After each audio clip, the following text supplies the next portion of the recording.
Welcome to Psychic Holistic Spotlight. Tonight, I am your co-host and host, Josie Way. My co-hosts are Kathy Medeiros and Bill Hannon, and we had so much fun and learned so much from Emma Phaneuf that we asked her to come back again. And tonight we're talking about the herbalism, essential oils, and crystals, and how they all work together with healing. Yes, they do. Yeah.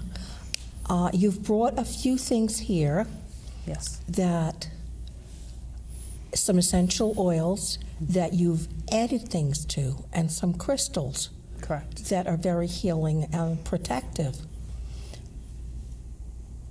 Tell us a little bit. When did you start doing herbalism and essential oils?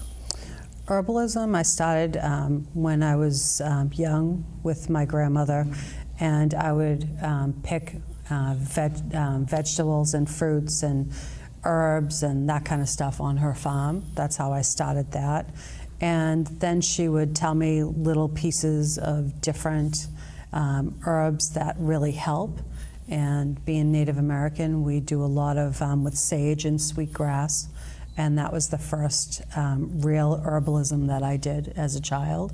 And that was about from, I would say, like 12-ish, because that's really when I had enough focus to like really concentrate on the herbs. And then we would do dandelions and like very simple things when I was younger. Dandelion isn't that simple. I know. Between the root, the leaf, the flower. Yeah. It does a lot of different things. It sure does. Yeah, that's why I picked the dandelion. Yeah, they're quite amazing. Yeah, they are. They're, I know they're good for the liver.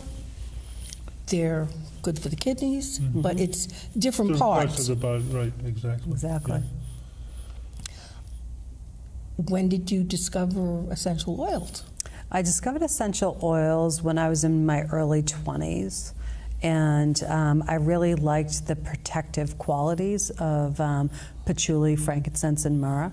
And I would really do a lot of my essential oil work with just those at that time.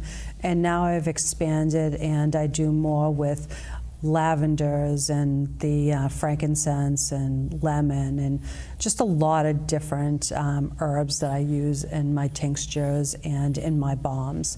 I have a tincture that I use for cleansing the aura as well as balancing the chakras, and it's called Chakra Cleanse that I use. It has all of the chakra stones in the oil, and it also has sage, and it has an array of oils in it too. And when you spray it around you, it balances your aura, which helps to balance your chakras and opens them up and brings more light into your aura and into your body. Yeah, I know. I discovered a spritz that I do that has some of those oils that you have in there, the frankincense and the lavender. And those are really good, like baseline to start with when you're working with the aura and the chakras. And you also have a balm, a goodnight balm that's correct, and got some lovely lavender leaves in it. The lavender blossoms. The lavender blossoms, yeah, and it's carried with coconut oil and shea butter and beeswax, and it needs to be carried with such quality so that you're not burning your skin, because you're actually putting it on your face and in the back of your neck. So you need to really make sure that it's carried well so it doesn't burn your skin, because you want to sleep with it. And it needs to be mild enough so it's not keeping the person awake, because you're trying to help them sleep. Well, like lavender can be stimulating and soothing. Exactly. Depending upon how much and what it's blended with. Yeah, exactly. And when you put it with the stress away, which is a relaxant, it actually triggers the relaxer in the lavender. And it's a very small amount of lavender that I put in it. Yeah. What other uses do you find the essential oils good for? Which ones? Well, it sounds like you do a combination of like the essential oils with the herbalism too, but I don't know the essential oils too well. But what other uses can you use it for? Can you use it for like when you're just healthy to stay healthy, or to lower stress? Absolutely. The Stress Away will do that for you with stress. If you just use that oil on itself, you can use that for your pulse points and wear that on a daily basis. And you can also use Thieves, which is a cleanser, basically, is what it is. And when you put it on your body, it really cleanses the body, and it helps you to not become like sick. So it'll help you stay healthy. That's how they discovered it. Yeah, and if you put it on the bottoms of your feet, the actual essential oil will go up in through your DNA and goes right from your feet all the way to your crown chakra and balances your DNA spiral. And it helps to keep you healthy and helps to keep more white light in the organisms of the body. So which essential oils would you consider the better ones for the reflexology on the bottom of the feet? For the bottom of the feet, I would do the Thieves for that, and I'd also do lemon, because when you're really doing work on the feet, you want to wake everything up. Yeah. And when you're waking everything up, lemon really wakes the body up. Right. So you really want everything to connect, Sure. and lemon will do that. Yeah. The citruses are all good. They're recommended for depressions and stuff to lift the mood. Right.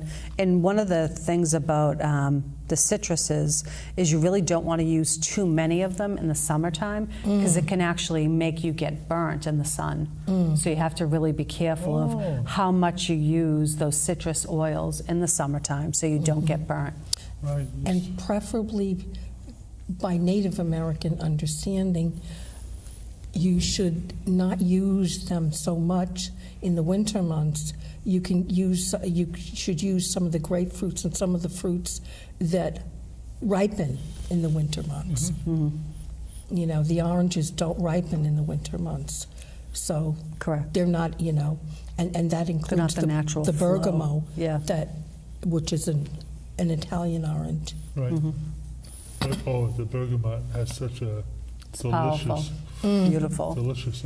So we're talking about different modalities. We're talking about stones. We're talking about essential oils. So basically, it all comes down to vibration. Absolutely. And so, how do you find yourself as you're walking through? How do you find yourself integrating your understanding and being able to help somebody just integrate into vibration for resonance so that they heal? Well, what do you find your best, or how do you feel most comfortable approaching? Typically, it's through crystal healing and Reiki. I rely on a lot of crystal healing because crystals do all vibrate at different levels, and they vibrate from the numbers 0 through 9. And they also have master numbers, which are 11, 12, 33, and so on. And all of the crystals that vibrate at different rates will help to pick the body up to that rate. So if there's something in the body that's not like really resonating for the person and it's a sickness, it'll help, that crystal will actually help to vibrate the body higher so that sickness is actually vibrated out of the body. And then the Reiki actually helps when you put the crystals on the person, it helps to smooth everything out and helps to really release everything through the bottoms and the soles of the feet. So it's a nice, like, double energy that you can really attack something that's going on with somebody. So what you're saying, if I got the essence of what you're saying with the master numbers and the vibration of the chakras, what you're trying to do is trying to get your body to resonate to these higher frequencies, and when your body starts to do that, it has a tendency to lift you up and neutralize the vibration of what was making you uncomfortable or ill. Uncomfortable, sick, yeah. Yeah, okay. It- Or disease. Yeah. It's just a word. Exactly. But it's the perfect word describing what we're talking about. Absolutely. Are you at ease or are you at disease? Exactly. Right. Yeah, and the vibration of disease is a lot lower than the vibration of healthy vibrations, healthy Right. person's body. So a disease that's in the body is going to make that body like really not vibrate as high as it should. So when you're adding crystals into the aura and onto the body and you're doing Reiki, you're really raising the vibration of that Right. person's physical body, emotional and mental bodies. Right. And the crystals all go onto the body at different rates, and they actually pinpoint different things that are happening with the person's body. If somebody is unfamiliar with crystals, where should they start? Should they start with the clear quartz? Absolutely. Clear quartz and amethyst are the two best to start with. Any of the quartz family is actually the best place to start. That's why there's so many people who really like amethyst. There's a lot of people who are just like, wow, I love amethyst. Amethyst transmutes negative energy, and clear quartz clarifies energy. So you put the two together and you're going to clear out whatever's going on with the person initially. And then there are other crystals that do more specific things that, that you would graduate into. I have shungite here, amethyst, and adventurine.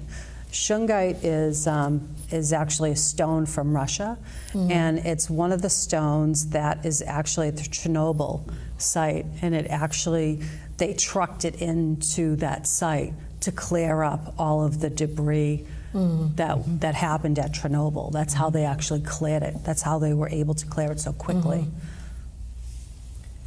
Amazing. I haven't seen it in wearable pieces. I've seen it in, hand pieces, Yeah. the little worry stones. Yeah, I have the bracelets, and these are really good to wear. They really do protect you from positive ions, and they also protect you from just negative energy and sickness and anything else that's in the air, chemtrails and all of that. And then I also have these pieces that have these simple strings on them that you can remove and actually put in your drinking water, and they will actually clean your drinking water. You leave them in your drinking water for about 12 hours and you have a completely fresh glass of water. And they're really powerful. They're What really is that nice. stone again? It's called shungite. Oh, it's the same thing. Okay. Yes, they're Gotcha. both shungite. Gotcha. Yeah. Yep. Now, people should know that you can't just put any stone in water. Some stones are not good to go in water, Exactly. like malachite. Right. Because they do have Toxic. lead in them, they do have copper in them. You have to be very careful. And Yep. Shungite is the one that I'm saying you can lepidolite put has right in. lithium in it, and that's Yep. not good for everybody. Exactly. Now, is it good to clear the stones? With either the moon energy or that stone's not coming to me though. A salt bath or a sun bath. Different baths, different people recommend. Yeah. That's kind of like a catch-22 onto itself sometimes, because selenite will disintegrate in Oh, yeah. water. And then if you put amethyst directly in the sun It for loses its too color. long, it'll Right. lose its color. Exactly. Goes gray. Exactly. So there's like all different ways that you can actually cleanse different stones. But amethyst, it's best to cleanse it if you just put it directly right on top of some salt, leave it in the moonlight. Adventurine, you can pretty much do what you want with it if it's not engraved like this one is. You can put this in water, you can put it in salt, you can put it in the sun. So this is one that you can kind of do anything with. And the shungite you don't need to do anything with, because that'll cleanse itself. Yeah, but that's kind of like a basic cleansing. What's the crystal that doesn't need to be cleansed and actually can cleanse other stones? That's selenite. Selenite? Yep. And that's another reason why you wouldn't go ahead and put that in water, because it actually grows in water, believe it or not, salt water. But if you introduce it to just regular water, tap water, it will actually disintegrate. It's kind of interesting. And selenite is also the stone where they invented fiber optics. Really? Yep. Wow.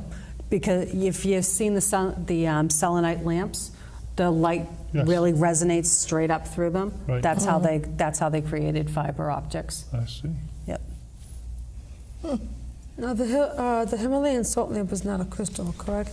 It's salt. It's salt. It's real It's all salt. different, yeah. Now, the Venturine, I mean, I can see that What you kind of have the- properties? Well, yes, and properties and,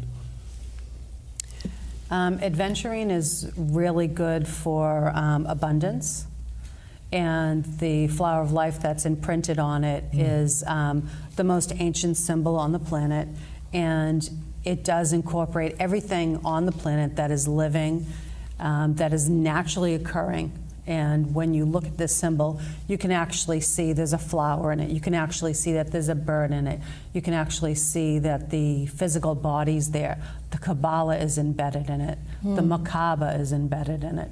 It's a really magical, strong It is. symbol. It's really amazing. well, yeah, not just the symbol. Yeah, and when you activate it, you can actually feel the stone itself. You can feel the flower of life itself really pulsating and beating and really moving through the body. Right, that's what I'm picking up on now. That's, I mean, Josie's looking at me. She knows I'm getting something here. Yeah, I feel it through my lower back. It's just like, it'll go right to wherever you have that weakness and help to heal it. right.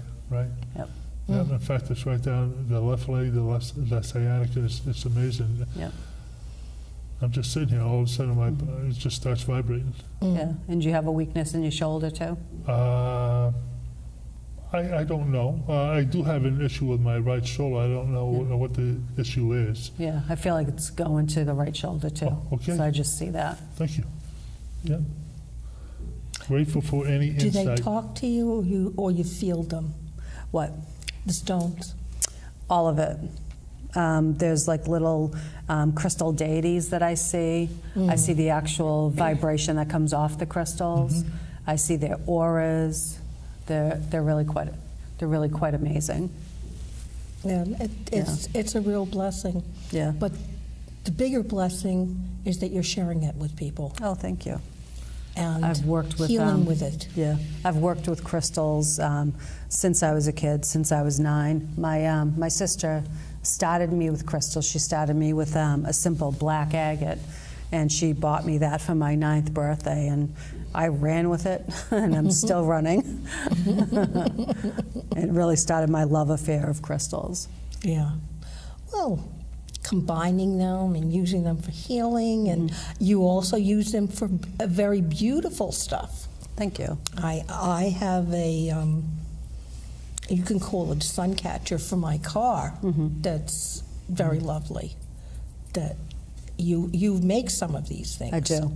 I do a lot of like just intuitive healings for people, and when I do that, I can create a pendant or a bracelet or even just a pouch that they can carry with them and help to carry that healing forward. Yeah, it's a good thing when you have something tangible. A lot of people need something concrete, something tangible to take with them. Yeah. Whether it's what I'm trying to do with angel card readings is make copies of all the angel cards, so people who are visual will see the cards they got in their reading, Oh, that's and will nice. remind them That's a nice idea. of That's very what nice. they have to work on. Right.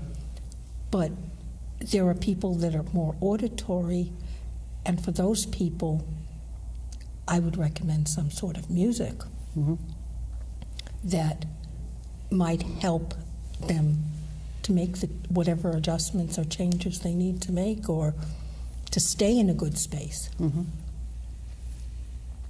Along with essential oils. So you mentioned before about the use of Reiki. What other modalities hand-on? Do you have any other hand-on type of? I do. I've studied in great lengths healing modalities. I'm a crystal master, Reiki master.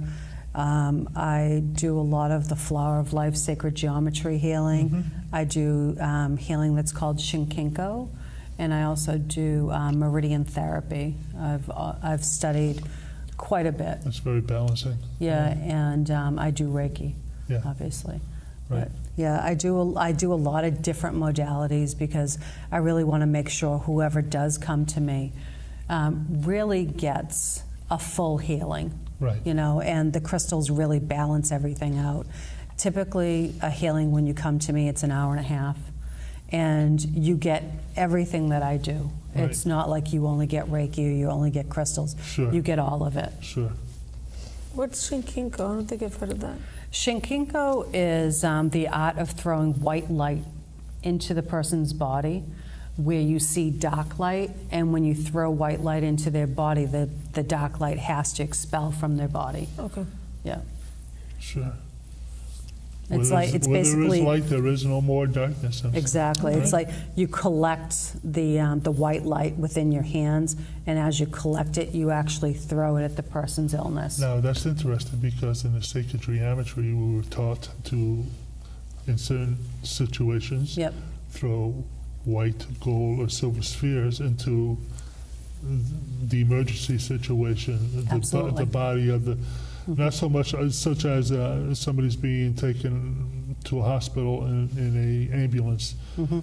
You don't so much throw the patient the energy, you throw the practitioner, the EMT, Right. a silver sphere, Mhm. so that he has what he needs to do what he's intending to do.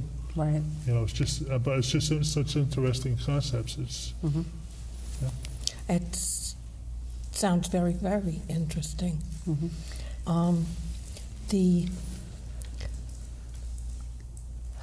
The other thing that I've heard of is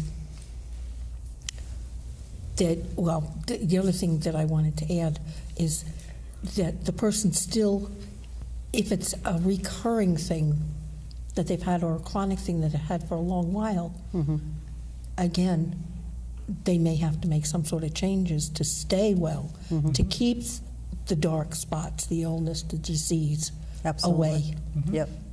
It always goes back to the person can always ask for help, but if they're not willing to do that work to really be healthy and stay in that mode, then it will revert. You need to make sure that you have that contract that that person does want to heal and they are going to move forward. And they need to have that contract with themselves, not anybody else. Yeah. It's, it could be something like I have some health issues and I have to follow a specific diet. Mhm. And when I don't, You you get sick. gradually get sick. Just like somebody who would have diabetes, you have to check your insulin. It's the exact same thing. Now, Yeah. do you have a center for all these things that you offer, all these services that you offer, though, or is it just you just travel? I do a lot of traveling, and I actually have a healing space and a teaching space that I use, and that's at my home. But you can contact me through my website, and it's just simply emmaphaneuf.com. okay. Very good. That's good for people to know how to contact you. And you still mix, from our previous discussions, you mix shamanic black bear practices in to help people connect with themselves, the environment, and with each other, Exactly. which is, and now connecting with the crystal kingdom Mhm. and various herbs Mhm. through the essential oils. Yes. I think you always have to be learning something new. It's extremely important. Is this thing that you've made, the chakra cleanse, would that be good for space clearing as well? It is. You can use that on the person's body, on your body, and in the healing room that you're healing in. You can use it all three levels. Yeah, because I know there are some spritzes that are sage spritzes. This- If you don't like to Yeah. do the smoke. Right. This does have sage in it. It's not a lot of sage because all of the other oils and the crystals, I feel like they all needed to have a really nice balance. So there is some sage in it, and and it's the sage of the leaf. It's not the actual oil, so it does stay very mild, the sage. And I also do a straight sage spray too. Yeah. Now, you mentioned something about crafting in our last show, and I have a personal question about crafting smudge feathers, fans, and stuff, and bringing them to people's. You make them, and when you're doing the smudging, doing it with a native fan is like a feather fan, is like so special. But a lot of people don't have that experience. And you're asking me about the actual making of the fan? Okay. I use, for the fans that I do, I craft, I use everything that is native gathered. I don't use anything that's commercial. And the suede that I use, that is native gathered, and takes me about a month and a half to make one fan because of the work that goes into it and making sure everything's blessed and done on the correct moon phase and everything, and all the prayers that have to go into it as well. So it's all crafted. There's crystals on them. There's copper spirals on them. They're really quite beautiful. Yeah. I recently saw a beautifully crafted horn, and native style, and it was magnificent, beautiful. And I love what I'm going to call repurposing and honoring native practices and bringing them into all the other practices. And you don't have to be Native American to want to honor Mother Earth. That's true. No, I mean, you look at some of the oldest cultures, they all seem to have very similar pictures of, Saturn and Mars and this geometry that went into that. It's just interesting that so many cultures saw so many different things in the skies over the years that because they saw it, it's integrated into even the